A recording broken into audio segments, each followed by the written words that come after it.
So, do you live in a community where there is a poultry there and or a chicken farm or even a pig farm, but just any kind of an animal farm, and there's a lot of pollution, air pollution, you know, there's a lot of stench, there's this pungent smell that emanates from there that is just a disturbance to everybody. You see, I've been able to move around, and right from the main road, you literally can tell that there's a poultry around somewhere because of that pungent smell that most poultry farmers do produce on their farms. Even if you're not a poultry farmer bird, maybe you come across this video and you have a neighbor or somebody in your community whose poultry brings a lot of air pollution to you as a neighbor or as part of that community. You can share this video to them for them to watch, and so that they can let the community breathe. So today we want to talk about managing smells and making sure that the chicken house is safe for your birds to live there, and also making sure that you don't go about polluting the environment. Believe me, it is possible to do poultry farming without causing air pollution. It's possible to have a chicken house that doesn't smell, and places are just safe and calm. If you are new to the channel, go ahead, hit that subscribe button and turn on the notification bell so you get just notified when we drop a video. This is Farm Life.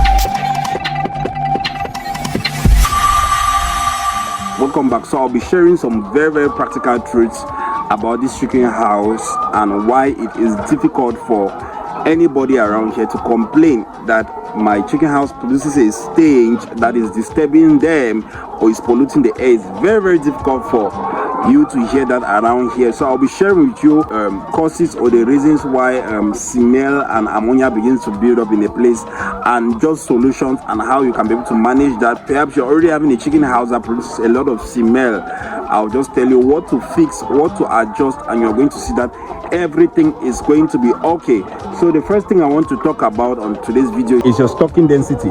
You see, it's very important that you have in mind that there is a specific number of birds that you need to keep per meter square. So for layer poultry farming, 6 birds per meter square is highly recommended.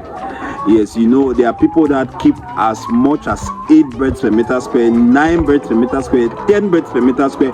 Some people don't even have an idea of how many birds they have and the dimension of their chicken house and all of that. So you must ask yourself, what is the dimension, what's the length of this chicken house, what is the width, what is the area, how many birds is this chicken house able to carry? Because if you stock birds more than what your chicken house can carry, what happens is that the litter becomes overloaded. So you discover that even though you practice the other things I'll be sharing in this video, but because your stocking density, because the house is too tight, the place is always wet, and once the place is wet, moisture begins to build up, and you keep having those smells. You have that pungent smell always coming up. So look at your stocking density.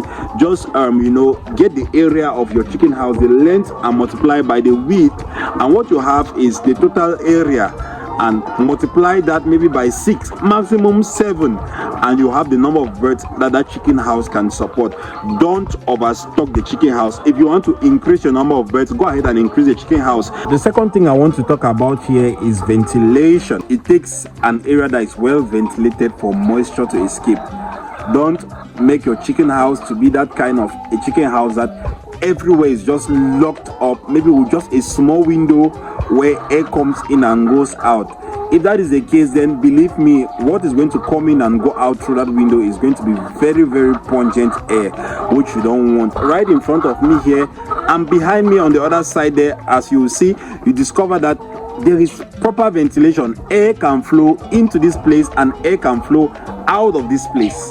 Believe me, if there is no ventilation, how is moisture going to escape? I literally am comfortable. I can be inside of this place for hours. In short, for the entire day, I'm not going to be stressed. I'm not going to twist my face, maybe because the place smells or what. My chicken house does not smell. So my house is not overstocked. Secondly, I have my chicken house well ventilated. If you're using maybe a building that was not designed primarily for poultry farming, it's okay to create more windows there for air to come in and for air to go out. you see, expired air or air from the litter has to go out and fresh air from outside needs to come in. If that is not done, you will have a lot of bad air stocked up in there, and once the air has a way to escape, it escapes and looks for trouble in your community. So go ahead and make sure the place is ventilated. Now the third thing I want to talk about is the kind of litter you use. I don't know, but I've seen people that literally use sawdust. There's a difference between sawdust and wood shavings. I think that wood shavings is the best to use when it comes to litter management. Yes, because if you look at wood shavings here, it's easy for air to flow through it. But looking at sawdust, it holds moisture a lot.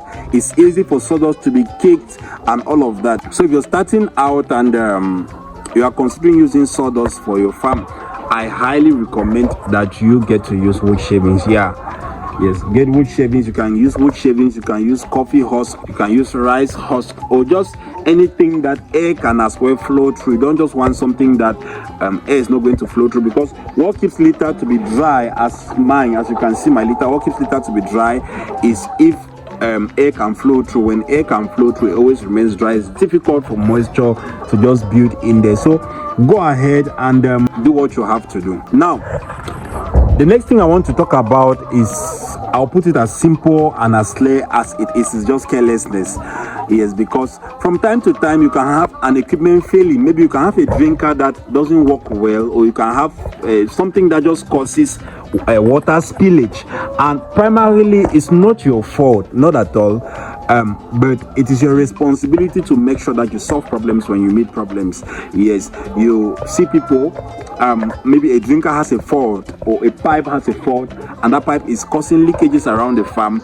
It's your responsibility to fix that problem as soon as you see it, because you don't want to just leave that thing and say, I'll fix it tomorrow, or I'll fix it tomorrow. You don't want to keep procrastinating on that. When you keep procrastinating on that and the litter gets wet, it begins to build a lot of moisture, and as moisture is being built, it goes ahead to cause a lot of harm.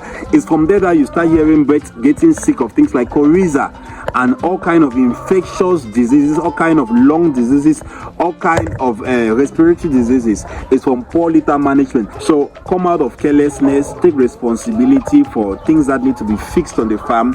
If you have to change the drinkers, change the drinkers.